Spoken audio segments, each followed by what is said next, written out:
Hey, everybody. Mike Erie, Tim Stafford, and Seth Erie wants to say hello from school. So he said, right when I was dropping him off this morning, tell VOXOLOGY hi. He didn't say it like that, but that's what he meant. And so hello, VOXOLOGY, on behalf of Seth Erie, who, because we have Christmas decorations up, we're the first week in November kind of people, has been announcing that Christmas is any day now. Any day now. And yeah, exactly right. Nope, he's not wrong. 40 days as of today, I think, according to my little app.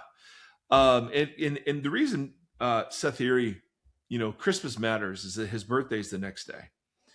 And I mean, I'm not going to lie. There are people that are bummed because they have a Christmas birthday. Not this guy. This guy loves it. It's a marker. He gets loads of presents over the course of 2 days, and he's very happy about that. And I want you to know we probably spent the last 8 months going over his Christmas list. So, yep, I've got it down cold. Floppies. Prepped. It's good to prep. Shoe inserts. Plastic straws. Okay. A ukulele. Ooh. An electric guitar with an amp. A saxophone. Oh, my. Yeah. Yeah. So, yeah, we got our hands full. We got our hands full with that one.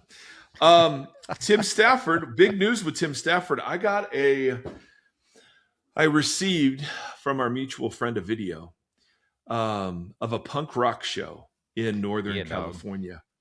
What do we call that? Dad punk? Is that what we call it? The punk dads? The city came out and wrote the whole thing out. They call it Rad Dad Punk Rock. We're like, all right. Yes, I got this. And there were police there. The police showed up. Yeah, there was one point I looked up in the middle of our set and I saw 3 or 4 cops kind of bouncing around in the back, and then a bunch of skater kids skating around, and everybody was being cool. And just kind of coexisting in the parking lot. And I was like, this is what punk rock does, is it unifies. And so well done, my friend. Go to Instagram if you're at all interested in this. Go to Broods, Brudes, and there's some band, shots from their show. Broods band. That's what I said. Band of Broods. But it's awesome. You have a new single out today. A single called Medieval Knievel. I don't even know what to say, but go listen wherever good music is found. Okay. We were just talking about the fact that I don't have Spotify. So I have to look it up on the iTunes store, listen to a preview, and decide if I want to spend $1.29. I just found out all the singles are coming out on YouTube also.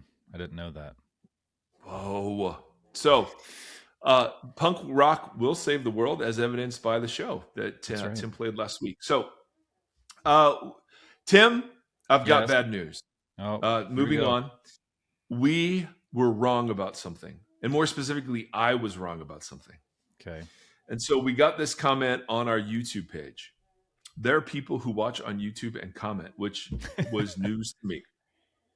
Brothers, you got something very wrong. And first of all, neither Tim nor I are surprised by that sentence. It's just like, which part? I was shocked to hear you say that Ligonier Ministries published this book. I referenced a book called, I think, King of Kings, about how the government should favor Christianity.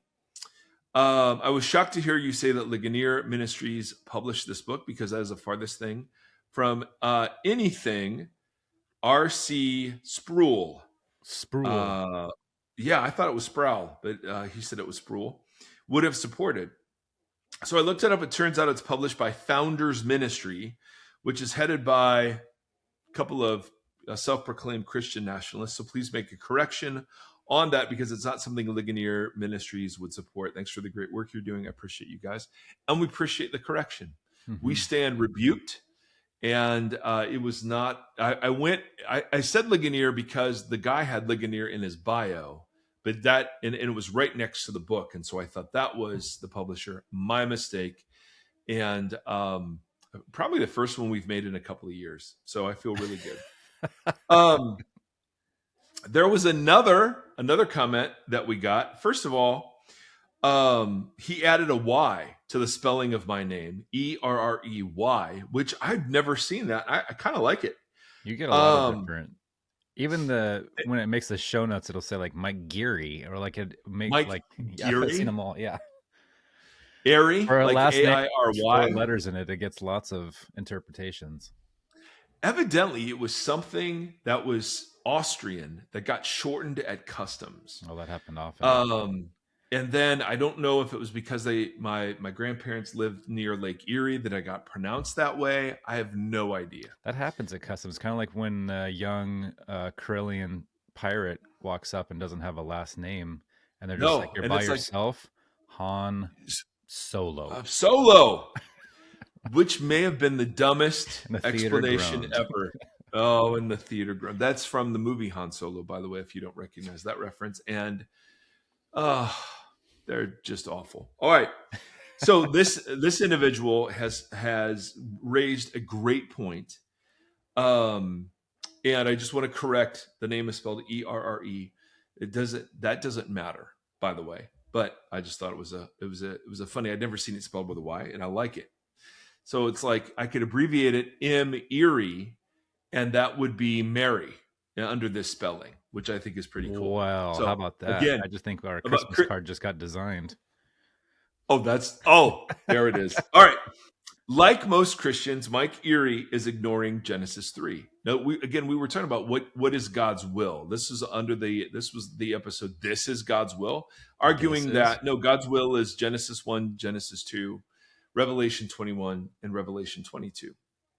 And he said that, like most Christians, Mike Erie is ignoring Genesis 3. The curse upon humanity is God's will. He created the curse and maintains the curse. The idea that God's will is found only in Genesis 1 and 2 is a lie. God chose the form, manner, and implementation of the curse. It is his creation. To say that death is not God's will is to ignore the Bible. God, in fact, promised death to those who disobey him. That's why I don't worship Mike Erie's God. And fair enough. I wouldn't worship Mike Erie's God either. I want whatever the real one is. That's the one I'm looking for.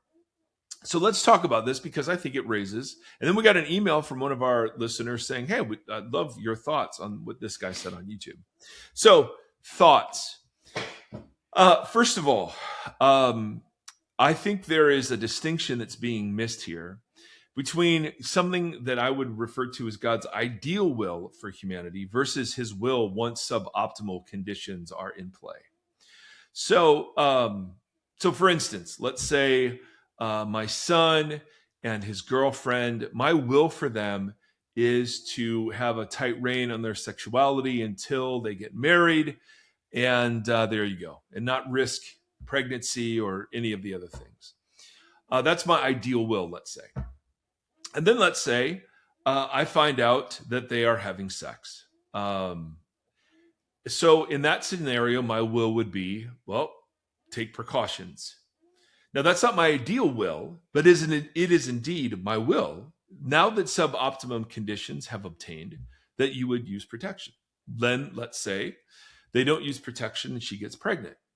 My will would be for them to keep the child and to not abort the fetus, but to keep it and to raise it. And then let's say another suboptimum conditions. Well, we don't want the child. We don't want the child. That's just then my will would be, okay, well, let's give it up for adoption, or we'll raise it until you're ready. Like, yes, those things are all my will, but ripped out of context, they're not at all what my ideal will would be. They're dealing with decreasingly suboptimal conditions. And so I don't think God ever wanted to have a commandment that says do not murder. But in the suboptimal environment in which humanity finds itself, yeah, my will is do not murder.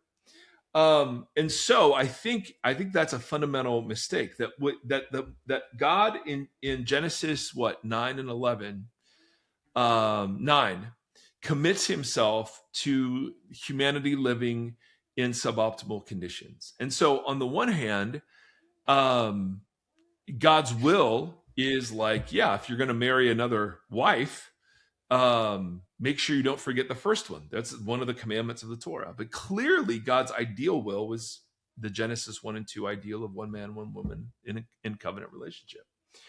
So the Bible itself acknowledges that within suboptimal conditions, God does give guidance, wisdom, but that's not what his will is. So to say that it's God's will in the same way that you would say, well, it's God's will that Genesis 1 and 2, that God created and they would be imaged, that's not the same thing twice. To say that God's will is for life and flourishing, and then say it with the same understanding and the same, sort of weight that, yeah, it's God's will that you not forget your first wife when you marry another one. That the Bible itself doesn't let you make that. There are gradations here from the ideal that we're dealing with. So even when Jesus will say to Pharisees about divorce, it was because of the hardness of your hearts. It wasn't God's will that you give your certificate of divorce, but it was in this scenario because you are exposing wives to public shame and vulnerability. At least give her a certificate of divorce. So the big response I would have is the ideal. My statement is true. The ideal for God is Genesis 1 and 2, Revelation 21 and 22. Once the suboptimal conditions are in play, God has wills, but none of those wills are the same as the ideal will that he's already manifested. Does that make sense? Yes, sir. Yes, sir. But the second thought, and we hinted at this in the Genesis series. So, Mr. YouTuber, if you would like to go back and listen to that series, that instead of God decreeing the curses, that I think you actually misunderstand what the curses turn out to be. The two things that get cursed are the serpent and the ground. The man and the woman do not get cursed. In fact, the word that's used to introduce this whole section is a cry of how long, or alas, or how did this happen? It's actually the first word, a form of the first word that's used in the book Lamentations. And so there is some deep scholarship that argues that what we're seeing in Genesis isn't God's will being done, but rather the natural consequences of the choice that he gave the human to either live in the garden in obedience to God or to disobey God and then die. That God wasn't introducing some other thing that he was like, well, yeah, now I got to punish this guy, and so it's my will that he dies. It's not his will. God was clear. His will was that the guy would stay in the garden and eat the fruit and live forever, eating from the tree of life. That was his will. So death became the inevitable consequence. It wasn't God's will that he stepped outside of Eden.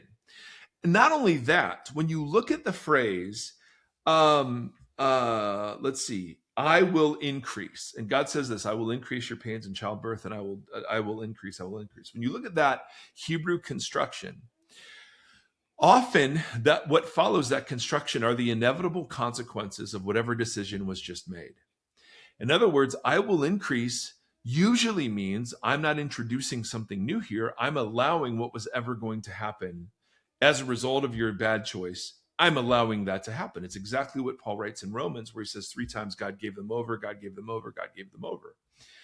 It's not like the humans weren't given over and then God gave them over, but rather God gave them over is another way of saying that the humans were given over to their own sin because of their disobedience. Does that make sense? Mm-hmm. So I would argue that what we're reading in Genesis 3 is God's lament over the new conditions that he has not introduced, but will rather take place outside of the garden, the natural and inevitable consequences of now, instead of harmonious companionship and partnership between the man and the woman, now there will be a power struggle. I don't think God introduces that. I think that's what happens. Death, God has not introduced death, but rather he acknowledged at the very beginning, if you step outside of the garden, there is death. You will die. And it was the human will that was death, not God. So I don't quite agree with the YouTuber comment here for those reasons. Anything you want to add to that, my friend? No, I think you did it well. It's hard not to take it out of the context of the full thing, like last episode, starting to get into some of the powers and different things. Mm-hmm. all of this is just such a larger global picture than just let's Yeah. only talk about God's will at the beginning of chapter 3. Right. Rather, what is the Right. full narrative here? What was God's ideal for humans, but also for creation, for everything? What Absolutely. does the subversion mean and look like? And, Yeah. what does accommodation look like? And what does that mean? That's it. That's the word. So much of Torah is accommodation to the sinful reality of humanity. It's not God's will. So when you look at, my dad who smoked for 40 years and then has cancer of his bladder, I don't know, there could be a correlation there.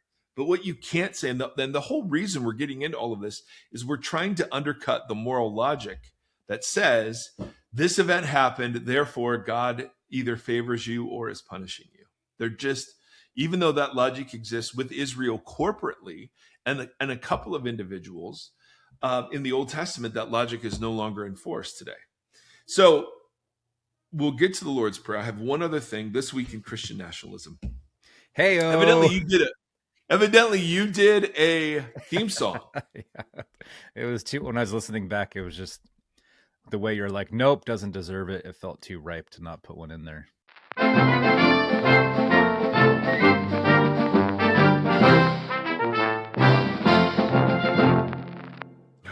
Well done. All right, so it does deserve it, and I can't wait to hear it.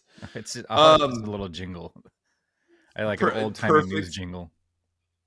Really? What? Okay. All right, I have to go listen now. I have to go listen now. All right. So I just thought this was interesting.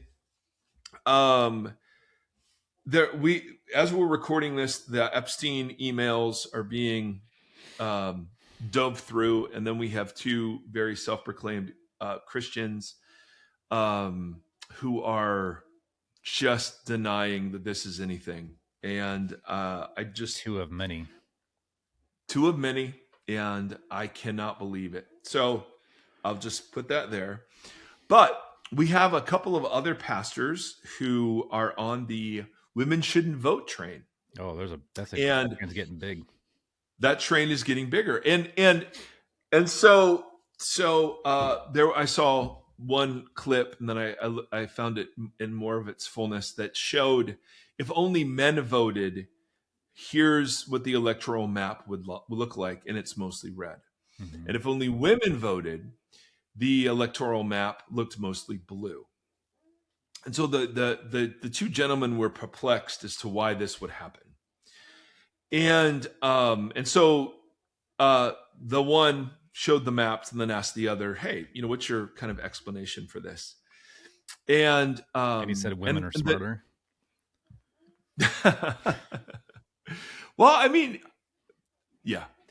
His explanation was biblical ideology is that I am my wife's protector and covering, and that this is kind of getting dismantled by the university system and other places to the point where many women are opting out for marriage.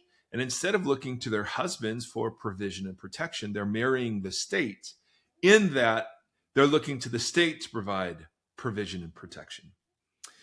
And that's why they vote that way. And he was, gracious enough to say, I have no data for this. This is just anecdotal. But I'm just sitting here thinking, and I do need help to, I would love to understand this perspective more. I cannot reasonably imagine sitting looking at the state of our world and coming to the conclusion that the problem is that women are voting.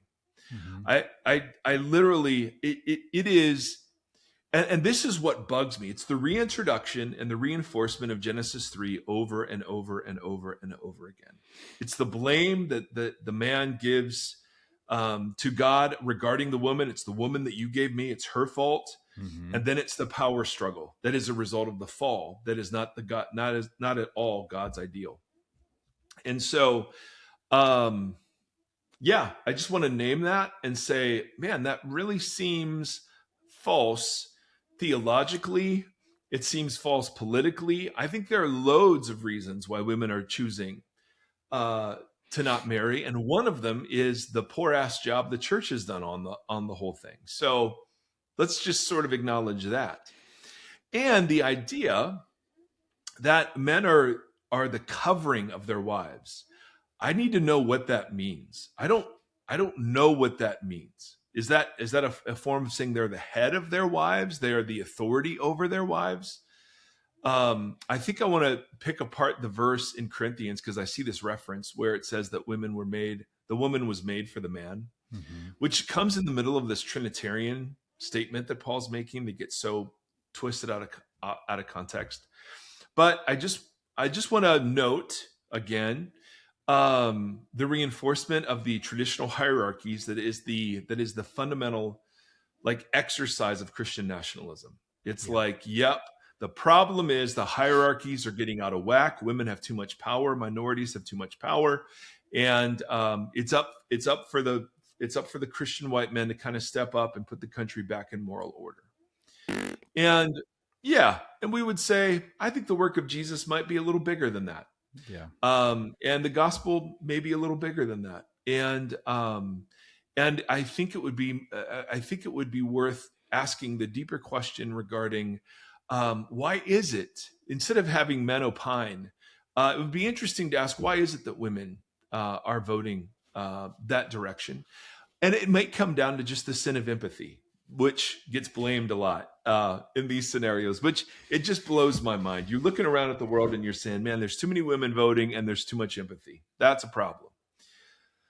I don't live in that reality, so I don't quite understand the argument. So I would have theological, practical, and all sorts of issues. all of the issues. I would have whatever issues there are, I would have them. It's hard. I was talking to someone about this yesterday because it was like in the past when there was like these stray voices, there's always been these voices that say really outlandish things and are just trying to stir the pot or whatever. And you would just ignore them in the past and eventually they would just kind of burn themselves out. We're just not there anymore though. Like the more I think that this current administration has shown us that we have to continually call things out and talk about them because these things do catch fire now. And this is not out of the realm of possibilities. Like they want to repeal the 19th Amendment and people are like moving behind that. And so I feel like, first of all, everything needs to be talked about and try to be stopped in this time period. We're in a weird time. The second, though, that it made me think about yesterday when I was having this conversation was about just theology in general. Like people's interpretations of things and then their practical enforcement, or however you want to phrase that, of ideologies. We see that we don't like to look at it that way in Christianity because we all think Christianity is right, whatever version it is that you are holding on to of the myriad of different interpretations and versions there are, which already thrusts so much mystery into the conversation. The fact that the Bible is not so literal that everybody has a very like strict path, that we've already splintered so much already lends some conversation to interpretation. But I was just like, I was thinking again about, because we were having a larger conversation about the problem of evil is what all this kind of came out of. And this was with your class? This was with my brother-in-law yesterday. We were just just talking about these different things and the problem of evil and how we're kind of touching on it a little bit in this series. But I also am at the time in my life where most people that I know that are falling away from the church are falling away because of, in some form or function, the problem of evil. How does a good God allow blah, blah, blah? And there's all these different versions of that, but it all kind of is within that conversation. Not everybody, but a lot. And so I was thinking about the problem of evil. I was thinking about what it means to be human. I was thinking about what sin is and dehumanization, and how do we partner in this, and how does the things that Jesus says and talk about like push against the idea of dehumanizing and rehumanizing. And I was thinking about that Malala thing, Yusuf Saif, with her, like, and we've talked about this in the past, but I show that talk in my class every semester. And so it provokes this really interesting conversation about forgiveness, that forgiveness is the best revenge. But her thing was like, she wasn't angry. She forgave the kid that shot her. She said it's the ideology. He was formed by something that made him hate her. He didn't grow. He didn't come out of the womb hating her. An That's right. ideology formed him into a violent act. And so she Yeah. doesn't blame the kid. She's like, I could go and, if I could have recovered and we could have gone out and found this kid and killed him or shot him or whatever, but that just would perpetuate the cycle over and over, the dehumanizing Mm-hmm. cycle. So she chose forgiveness as the best form of revenge and doesn't blame the kid, but wants to squash the ideologies that created that. So Mm-hmm. then I'm like, how do we have what how do I see that in Christianity? How have ideologies formed people? How have ideologies created hate? Have ideologies created these systems like repeal the 19th, or all this discrimination against minorities right now and all that kind of Mm-hmm. stuff? How has ideologies formed um, Christian nationalism? How is it protecting what seems to be a pretty wide open, massive pedophilia thing that was seemed for a long time was the dividing line? Like, we won't go past this line, and now we're Yeah. watching people just step right over it. There's Yeah. something to ideologies and how we practice them. And so I'm really wrestling with trying to figure out, like, in the classroom I'm trying to give students tools. Like, I tell them, like, when they walk into my classroom they have a tool belt but they don't have tools. And my goal is to give you like 3 or 4 tools just in this one semester that you can carry through college that will help you learn how to wrestle with things, critically think, whatever. I view the podcast very similarly, or I view the hope of the podcast similarly. Can we give people tools to pick apart bad ideologies, bad theologies, not tell people what to think, but give them the tools to pick apart and find truth, to cut Mm-hmm. through the hedges? And right now, I just feel like I'm seeing so much bad theology. And I'm just like, what is theology and ideologies? Are they not just man's interpretation of something? And then we create systems around that. And that seems like a really broken system, because it's landed us where we are, and I don't know what the right version is, but does that make sense? I know it was kind of rambly, but we were kind of trying to push through all these things on how we have conversations, because we're all just sick of talking about the same things over Mm-hmm. and over again and not watching things change. So how do you change these ideological systems? And I think Christianity has a real cancer in it, and it's like, how do you address this? Mm-hmm. And I don't know what the answer Mm-hmm. is. Other than, like, I'm listening to so many Christian leaders, people I really like and respect, that are just like, they're all advocating for church. Like, everyone just needs to go back to church. And I know you have trauma about church, but get over your trauma about church. Or we can recognize the trauma, but blah, blah, blah. And it's like a Yeah. car salesman being like, hey, you really need this new car. Like, Yeah. it's in Yeah. my best interest, but I won't say that you come back to the dealership and buy a new car. And so I'm Yeah. just like, I feel like we're all just like, we're in an alternate timeline and we need to get back to the original one somehow, but we're like in this weird wonky world. Oh, dude, totally. Totally. And I think, I don't know if this is true, but it seems like ideologies always have been operating at the power and principality level, like they structure society. But now they haven't always received equal amplification. And now it's, bro, you, if you already believe something, you can find like an authoritative voice commending that, for you.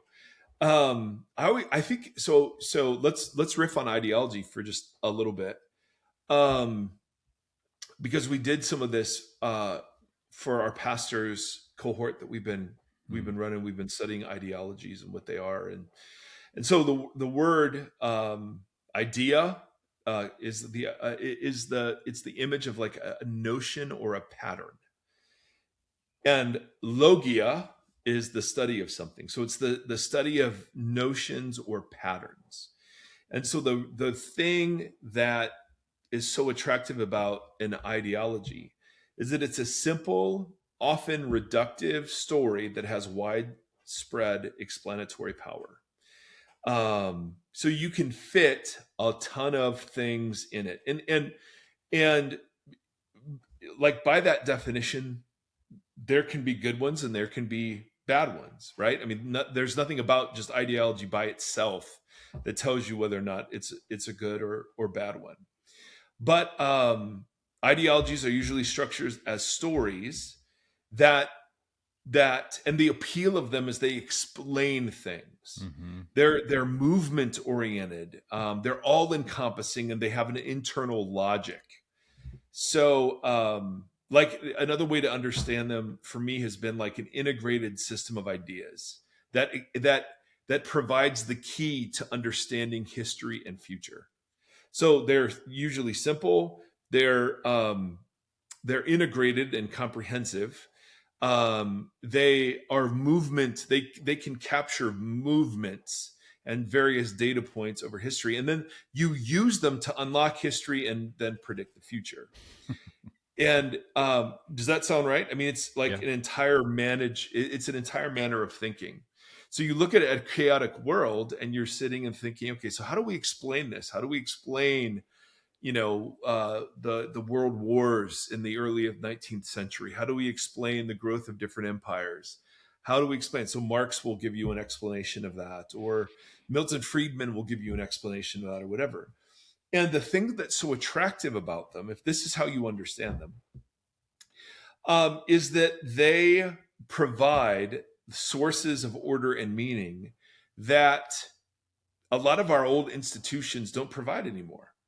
Religious institutions, academies, guilds, monarchies, nations, governments, like there isn't just this shared set of human values and frameworks anymore. To your point, we've just fractured and we keep fracturing. And what an ideology does is it allows you to explain wide swaths of human history and experience. And it also gives you a very, very deep sense of belonging. A lot of the appeal of ideology is we find ourselves rootedless, like where there's nothing that's rooting us. So it used to be identities that were attached to your vocation, right? My dad was a farmer, I'm a farmer. Mm-hmm. Or location, right? People would live in the same family space for years and years and years and years and years. But these days, there's just an uprootedness that is bewildering for the human soul. And so, like, the appeal of them, as you know, is that this gives us a sense of belonging and a sense of explanation, right? I mean, we would Yeah. say sure. And in that sense, Christianity is an ideology. It has explanatory power, and it seeks to make sense of human history and the future of humanity. And so to have an ideology just on its own isn't necessarily a bad thing, because on the one hand, the gospel is one, right? It makes sense of history, promises a restored future. Um, but there is a sense where Christianity isn't the same thing as an ideology, because a lot of what's promoted in Christianity is weakness, suffering, persecution. It's not victory in the classic term. It's like uh, cruciform and so on. So all that is to say, that big long digression is just to say, uh, idolatries are attractive because of what they give us, not because they themselves are attractive. And so you can't. It's very hard to argue people out of an ideology that's made sense of their whole life. Totally. I think that's what And scares me so, is there's an article I was reading yesterday about how illiteracy is on the rise in America. Like it's climbing mm, quickly. And we've done different studies in the classroom on they've already seen like huge repercussions to chat GPT on students, like a 70% drop in retention rates. oh And wow, we're seeing all this kind of stuff across the board as people, I just saw your state. I'm pretty sure it was Tennessee that they're flirting with getting rid of bachelor's degrees as a necessary thing to teach. They're like, yeah. let's just make it easier to teach. It's like, okay, Mm-hmm. education's already slipping. Let's have more uneducated people in charge of Mm-hmm. education. So as we see illiteracy rising in the country and we see all these ideologies popping up and telling you this is who you are and this is how you operate, it's a little scary. And so it's like I've just been wrestling with how do you combat a lot of that stuff, because I think we're seeing the fruit of a lot of it now. And so Yeah. it's like, well, what do you do as we're seeing the trees blossom with rotten fruit? Where Yeah. do you like? It's just it's a difficult thing to, and even with It's theologies, like well, you just said, like it's like these are interpretations. There are other people's versions. Whether you think that the Spirit guides the interpretation or people are doing their best work, but because of that, and we've advocated this a lot, the mystery that seems really, really intentional mhm. and changes the way in which you exalt truth or fact. Again, I think intentionally, the way which we blindly trust other people's ideologies or theologies, and again a very fractured faith of like, well, I think this version is different, so we'll start a new denomination. Like it pushes all the mystery out in a Mhm. lot of ways. Like it's just like, no, this is the absolute. And it just seems like the mystery is one of the most key components. But if it is, the way in which you develop an ideology or a theology, or the way in which you interact with it, has to change. Like that Yeah. Yep. curiosity, I think you see that a lot with Peter. Like he's just like, this is what I thought was true. God's like, no, I need you to do this. He's like, okay. And he'll pivot. And I think he had to learn Yeah. that posture after a lot of trial and error. But you do see him kind of like more embracing of the Mhm. mystery, Mhm. because Mhm. when he tried to do it based on just ideology or what he thought was like the guardrails, he kept getting his Yep. hand slapped. And it's like, Yeah. well, it's there's, so I don't know. I just, as we look Okay, at all this stuff, you've go. said something, Tim, that is so remarkably intelligent. I have to stop you Okay. and point it out because so the reason I was launching into like little bit of a detailed definition of ideology Which I think is helpful. is that the one of the benefits of it, it claims to make everything comprehensible. Hmm. One of the reasons why the gospel isn't an ideology is because there's a lot of mystery, tension, lament, ambiguity. And so you're stuck with weakness, victory and defeat, power that looks different than power, strength that looks different than what we would think to be strength. And so there are movements afoot within the church to practice anti-ideological preaching. And what that means is that you're introducing people to the complexity and the nuance and the mystery and the tension.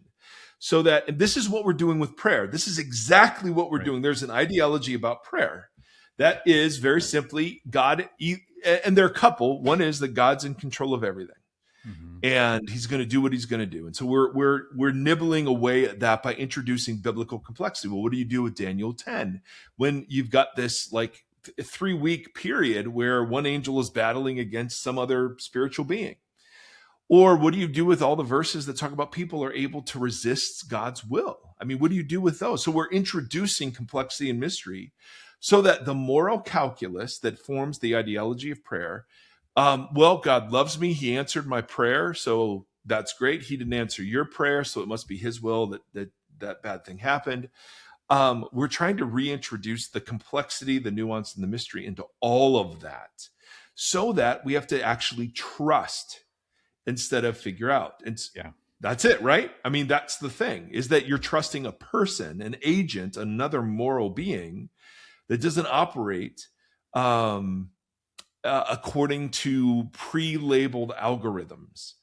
And so, I mean, it's just like we're so dumb. You cannot help but read the Gospels, and you just see Jesus appearing where he shouldn't be, doing what he shouldn't do, affirming who he shouldn't affirm.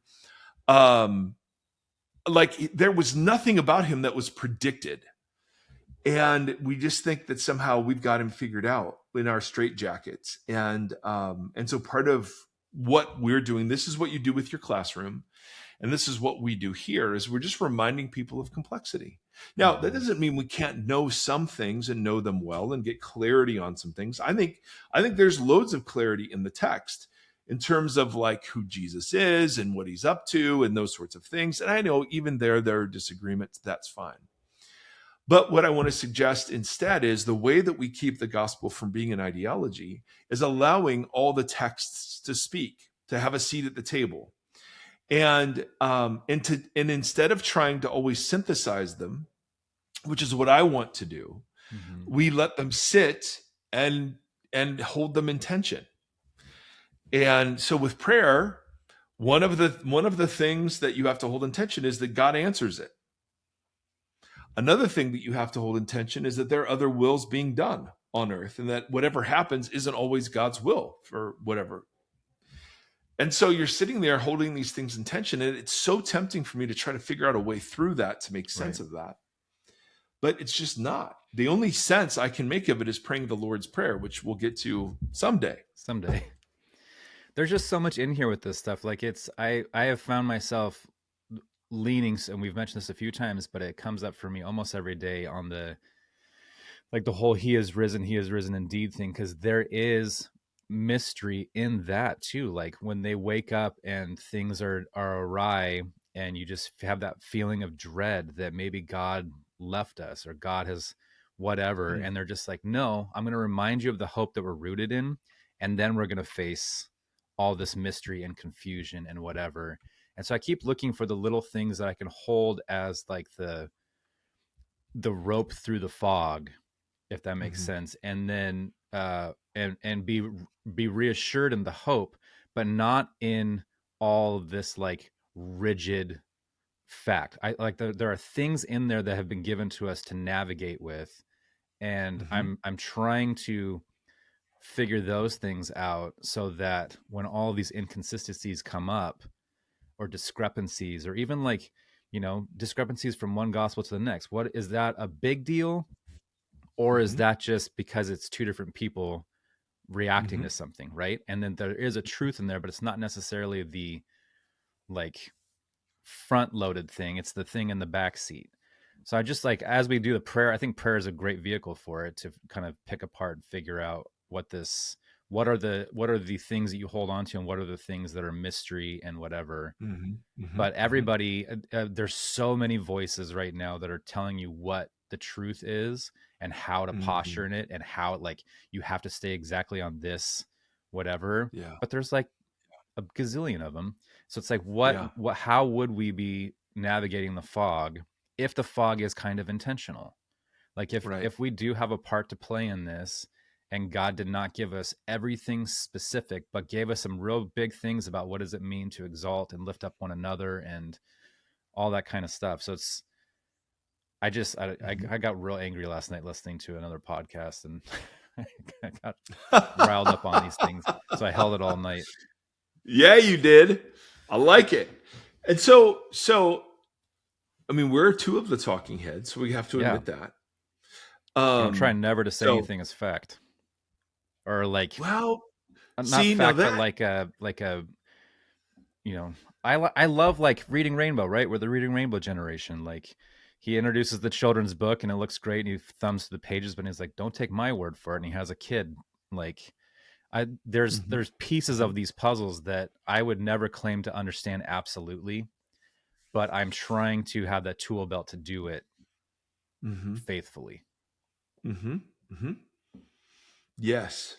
I'd love to poke around at that, because I would say there are some of the corner pieces that I would say, okay, I'm really confident in that corner piece.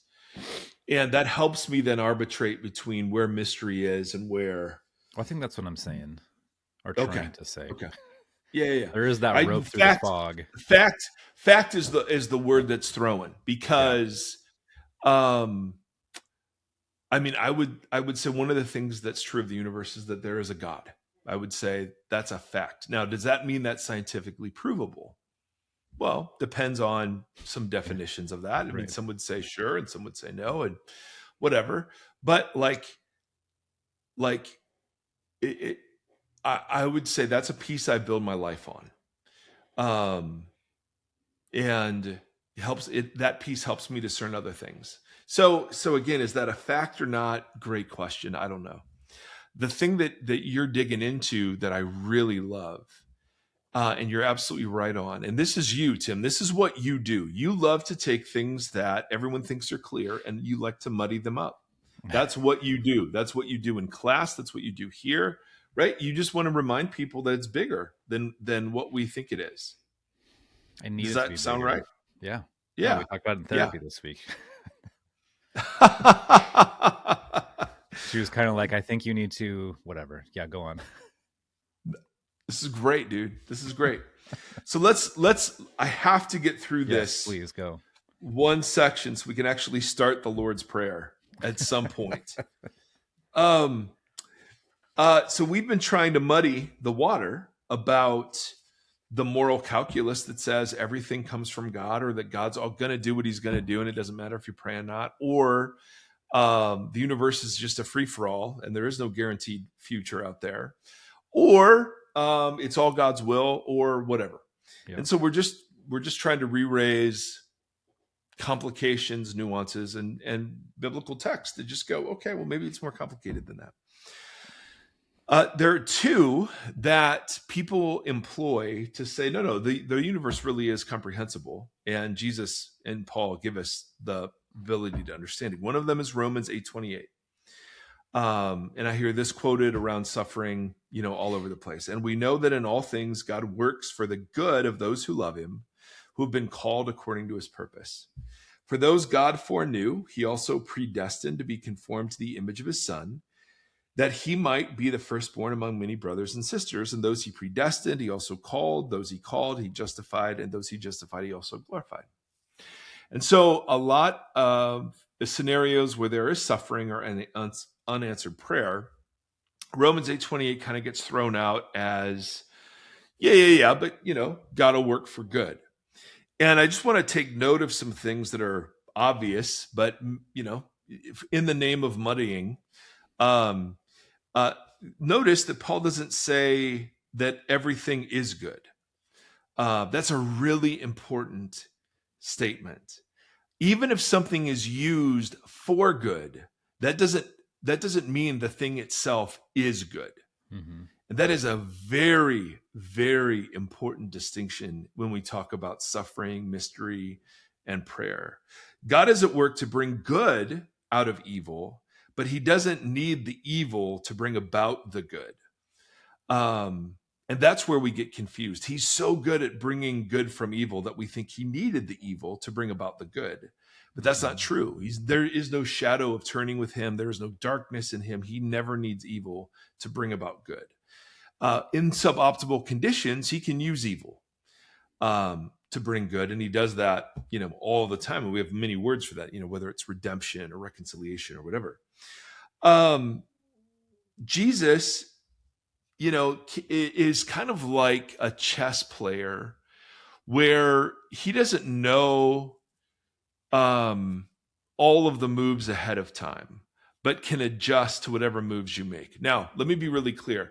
In his humanity, he doesn't know all the moves ahead of time, right? He even says the only the Father knows the day or the hour. So that's what I'm referring there. In his divinity, of course, I think God is omniscient and knows stuff. Absolutely. God knows stuff. I think he knows stuff, but the stuff he knows aren't the things that he has foreordained, but the things that he sees that free creatures will do, because he experiences human history as one moment, not as a series of linear moments. And so God is so good at bringing good from evil that, we sometimes think, well, he needed the evil to do the good. So evil just is disguised good. And they'll use this passage to say that. And we just want to say, no. First of all, it doesn't say that everything is good. It just says it will be used for good. And notice what the good is. When I hear for my good, I think in American consumeristic terms, right? Mm-hmm. Blessing, flourishing. Yes. But it's for the good of those who love him, who've been called according to his purpose. And what is his purpose? To be conformed to the image of his Son. So that's the good, right? What does that mean? Well, that's just that's part of that thread. Like this whole human project and this mission of restoration and sin being kind of like a dehumanization tool and then watching God be like, well, let me take a stab at it. And No. then like, how are we to emulate or to follow that version of humanity? I don't know. It's just an interesting chain link. Yes. Well, and the key word there is image, right? The Yeah. image. So that takes us back to Genesis 1, Mm-hmm.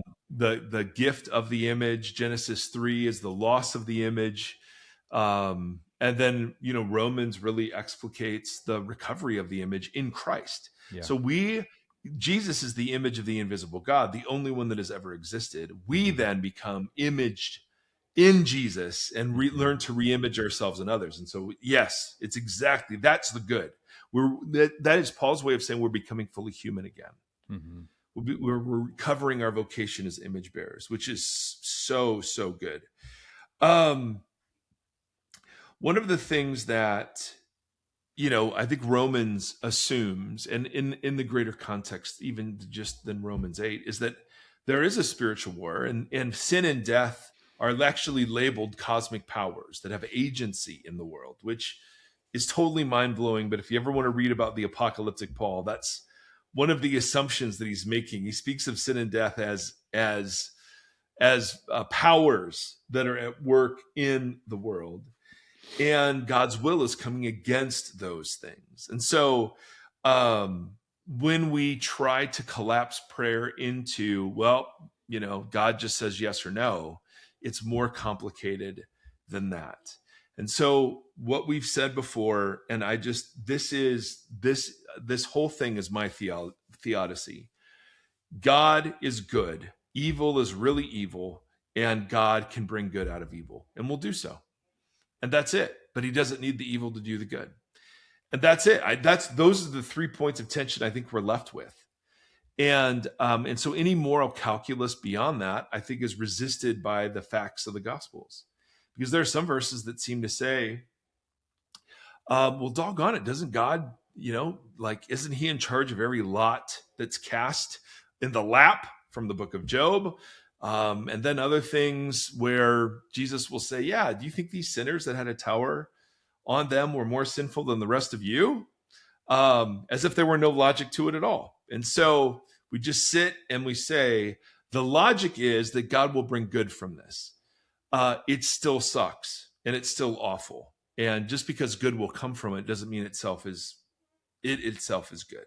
Which is Make helpful. sense? I think even when you talk about omniscience or being outside of time or whatever, all those things, to pretend that any of us fully understand what that means, and Totally. then to try to break people down over that absolute understanding of a cosmic level, like, you know what I mean? So it's all baked in the mystery.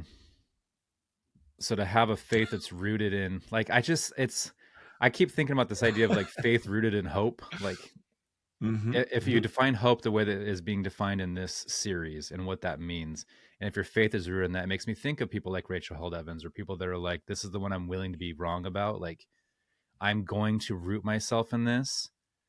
I'm going to, foundationally, but it's going to be windy at times and my feet will be locked, but I don't know which way the wind's always going to blow. And that's part of it. That's it. Yep. That's it. So Romans, that exactly what Romans 8 is saying. Yeah. That God is depicted as working in all things to bring good for his people. Not that he's orchestrating, all the events that are happening, but when events overtake us, he is there to work them for the good. And that good is to image us and in community life, to be like Jesus. So that's, I think, one big verse. Another big verse is one we talked about at the last non-ference, John 9, where we go from so that to and yet. And so I want to just take a moment to talk about this. John 9, as Jesus went along, he saw a man blind from birth. His disciples asked him, Rabbi, who sinned, this man or his parents, that he was born blind? So there's the divine calculus right there, the logic, the formula. Neither this man nor his parents sinned, said Jesus, but this happened so that the works of God might be displayed in him. As long as it is day, we must do the works of him who sent me. Night is coming when no one can work. While I am in the world, I am the light of the world. So let's pick this sucker apart just a little bit, because people will say, well, hey, here's a guy born blind just so that God could heal him. And I don't know that that's exactly what it's saying. So let's go through each of these verses individually and comment on them. So first verse, John 9:1. As he went along, he saw a man blind from birth. His disciples asked, Rabbi, who sinned, this man or his parents, that he was born blind? We have rabbinic literature that gives us insight into the rabbinical concern to clear God of any wrongdoing. So that, because for them, they only envision two scenarios. Either God did this to the person or the person deserved it. Yeah. And this is where Jesus is going to start undercutting. And so we've tried to undercut God does this to people. Now we're going to undercut, they deserve it. And so, who sinned, this man, his parents, that he was born blind? That's very much a, hey, good people don't suffer in God's world assumption. And so if you did suffer, that it was the result of some sort of unrighteousness. Jesus corrects that by saying in verse 3, neither this man nor his parents sinned, but this happened so that the works of God might be displayed. Now, it's really tempting to hear the so that as being the purpose, or for the reason. God, the man was born blind so that God could heal him. Yeah.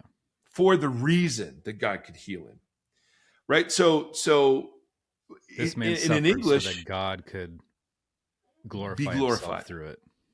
Yep, exactly. Now, what's interesting, and you can go check Greek, transliterations and interpretations and commentaries. But in Greek, we don't have the phrase, this happened so that. We do not have the phrase, this happened so that. The literal translation, go on Bible Hub and type in John 9:3, and you'll get, neither this man sinned nor the parents of him, but let that displayed the works of God in him. So there's no so that. It's neither this man sinned nor the parents of him, but let that displayed the works of God in him. We're not being told that God caused a person to be born blind just to use him as an illustration of divine power later in life. The man's blindness will be made to serve God's larger purposes. It will be the occasion for God to reveal his works. It will be, instead of God saying, hey, this man is born blind, and so the blindness was so that God could heal the man. Now the blindness is the occasion where God will reveal himself as someone who has power to heal. That distinction. It's a huge distinction. And the word displayed there, so that let displayed the works of God in him. Display means to show off, to make visible, to reveal. So God is going to reveal himself through the man's blindness. He didn't give the man blindness in order to reveal himself. That's the distinction that's being made. And Eugene Peterson, God bless him, in The Message, picks up on this nuance exactly. So here's how he translates it. Walking down the street, Jesus saw a man blind from birth. His disciples asked, Rabbi, who sinned, this man or his parents, causing him to be born blind? And this is Eugene's paraphrase. You're asking the wrong question. You're looking for someone to blame. There is no such cause effect here. Look instead for what God will do. And that I think that, as our friend said as Stacy said at the conference, she takes that so that and turns it to an and yet. Yes, the man was born blind, but not because his parents or he sinned. And yet, through his blindness, God will be revealed. Mm-hmm. So it's exactly right. It's like my son Seth. I've told this story before. When Seth was diagnosed with Down syndrome, a dear friend of mine said, "Isn't it amazing that he will be born with Down syndrome?" And you guys are trustworthy with him as good parents or whatever. And it's like, no, he will have Down syndrome, and yet God will be glorified in and through him, right? This shift is one of the most important shifts, and this verse is often thrown down as, well, it's happened so that. And I'm just saying, totally read the Greek on this, and it's fascinating because Jesus's orientation towards this suffering is so different from the disciples. The disciples want to look backwards and look for the cause. Mm-hmm. Who's to blame? And that's our orientation too, right? I want to find the divine logic in this. Jesus, his orientation is forward, and what will God do with it? So Jesus doesn't give a moral evaluation of it. He just simply says, instead of looking around for who's to blame, I wonder what God will do. I wonder how God will be displayed in this. And that, I think, matches the biblical testimony of Paul and others of saying God is good all the time. Evil is actually evil. Birth defects are birth defects. Cancer is cancer. Depression is depression. Divorce is divorce. It's evil. We have a real enemy doing real harm to people in the world. It's not disguised lessons for us to learn. Oh, right. God wanted me to be more patient, so he gave me a child with Down syndrome. No! What? No. Come on. No. Instead, it's this thing sucks, and I'm walking into it knowing that God is present and God is grieving and that God will work for good. Totally. That's where you start from. And then, with Seth, you watch how that has happened. Exactly. And it builds all the faith in the world. Yeah. So like Justy had an uncle that had Down syndrome. There were a couple genetic markers with Nate that indicated that was a possibility. So she felt responsible in some like existential, non-rational way. And so to say, hey, well, you actually were. God saw how great a parent you were, and so trusted you with one of these kids. Just further cements that orientation in her heart. Mm-hmm. Whereas to say, I have no clue why this happened. Is it because there are just like genetic abnormalities because we live in a fallen world and we were just unlucky to have one? But none of those questions matter now that he's here.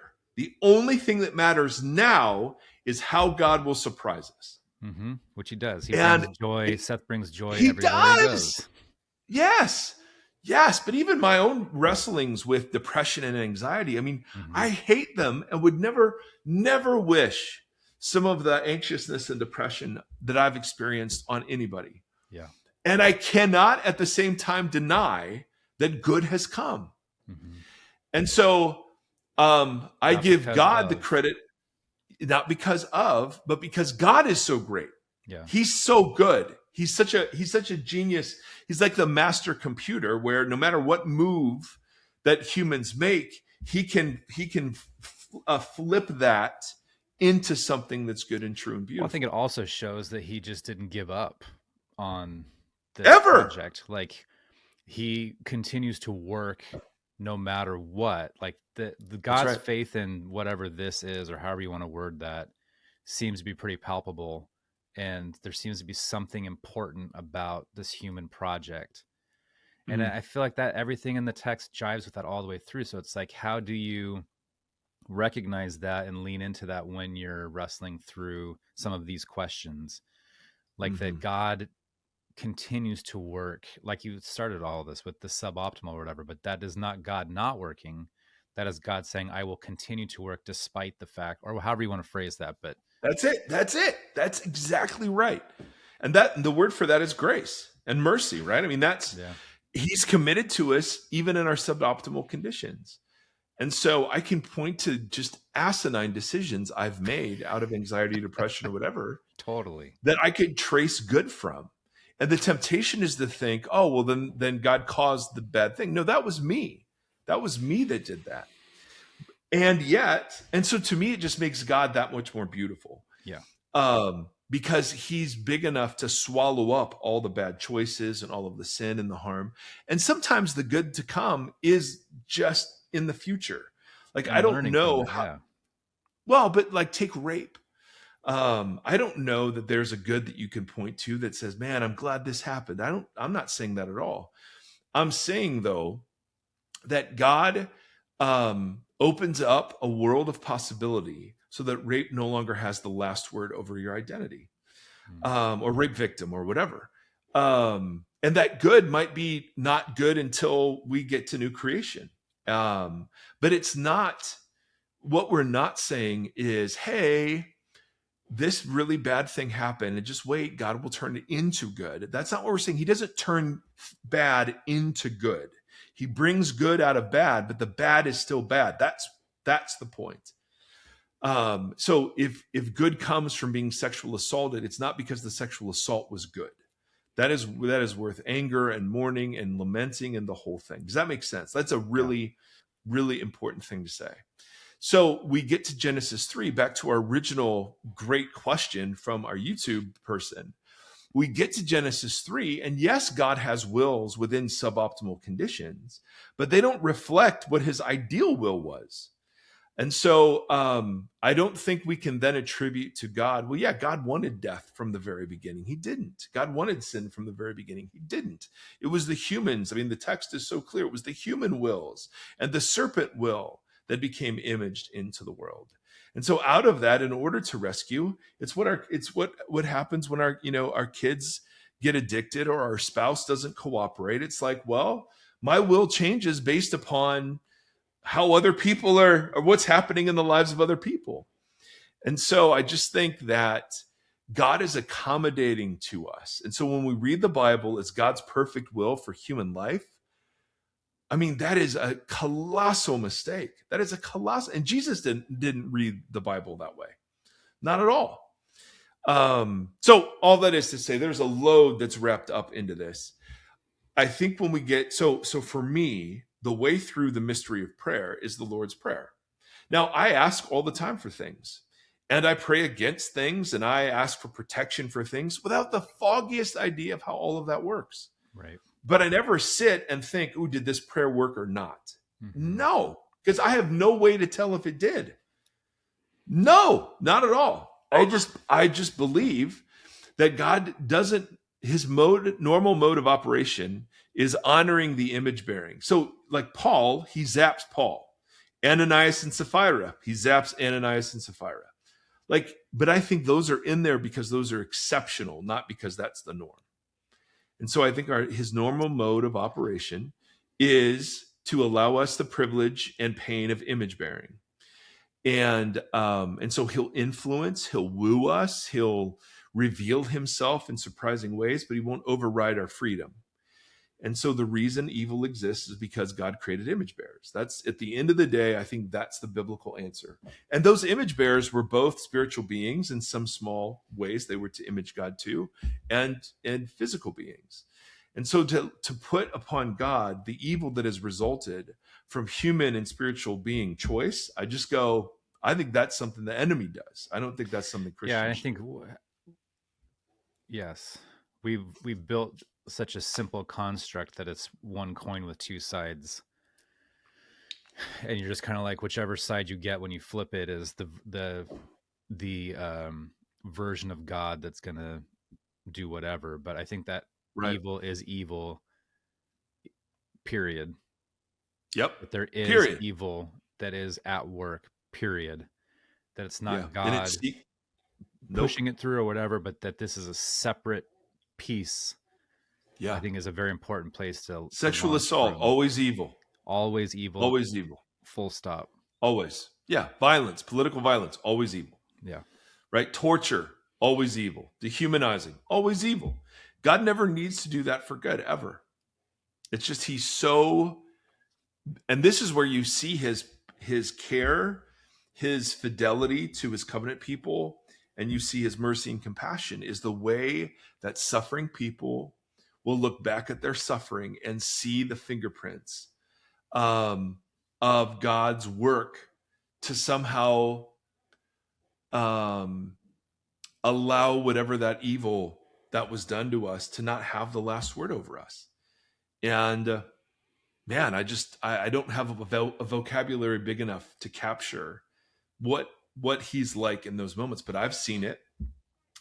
But that's why I think, when we as a church go straight to announcing the good instead of honoring the fact that the evil has been done, we really harm people. When the Bible's full of lament and questioning and where are you? And we're back to punk rock. Exactly. Like, and when God doesn't come in to clean it up, he just lets it be. Like, again, Lamentations. You did this, you did this, you did this, you did this, you did this, you did this. And he doesn't say a word in defense, in response, or in correction. And I just go, okay, what conclusion do we draw from that? God is okay with us bringing human words to him and human emotions to him that aren't true of him. And some of those human words and emotions he's put in his word to us, which, I mean, how mind-blowing is that? Yeah. Right? So I just think he's so much better than anything we could possibly imagine, that whatever it is that we wake up to in new creation, I think the chief emotion will be awe and wonder. Like we won't have a capacity at all to imagine how good God is. He's so good that he lets us question. He's so good that he lets us doubt. He's so good that he lets us image things that are self-destructive and destroy others. And in the middle of that, he's working to redeem humanity. So I don't know. I just think that's a much bigger God than the puppet master sitting, pulling all the strings and saying, well, this happened for his glory. He can glorify himself through it, but there's no so that. That's all I got. The end. Friends, we said a lot. Tim said a lot. Tim, fired up today. We love fired up Tim. And partially he's fired up because Christmas is coming, and he gets, like, this is the darkest time of Tim's year. That's right. Right here. Are the purple lights still up? No, I took them down. And the cobwebs. Oh.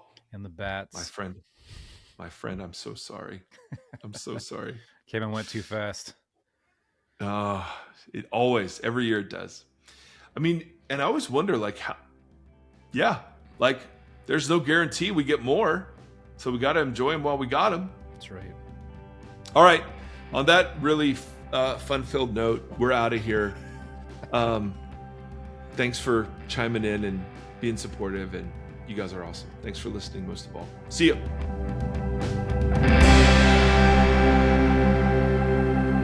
Thank you for listening to this conversation.